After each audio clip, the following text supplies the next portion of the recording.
షణ్ముఖ గారికి మాటిస్తున్నాం. ఇక్కడ 54 డివిజన్లు ఉన్నాయి.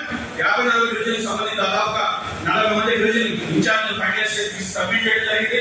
మిగతా కూడా డీసీసీ ప్రెసిడెంట్ గారితో డిస్కస్ చేస్తున్నాం. అన్ని ఫైనలైజ్ చేసి ఒక 15 రోజుల్లో కమిటీ నియమిస్తాం. కమిటీ నియమించిన తర్వాత ఘర్ఘర్కి కాంగ్రెస్ అనేటటువంటి ఒక ప్రోగ్రామ్ ని డిజైన్ చేసుకున్నాం. ప్రతి ఇంటికి కాంగ్రెస్ జెండా ఎత్తుకొని 54 డివిజన్లు కూడా ఖచ్చితంగా పర్యటిస్తామని అధ్యక్షులకి వినిపిస్తున్నాం.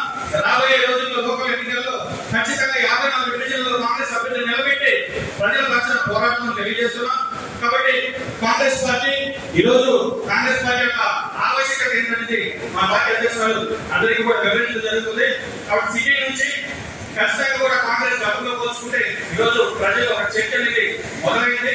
ఖచ్చితంగా రాజశేఖర రెడ్డి గారి ఆశయాలను, రాజశేఖర రెడ్డి గారి లక్ష్యాలను ముందుకు తీసుకెళ్ళడానికి పార్టీ అధ్యక్షులుగా మీరు ఈరోజు నెల్లూరు మరొకసారి కృతజ్ఞతలు తెలియజేసే అవకాశం ఇచ్చినటువంటి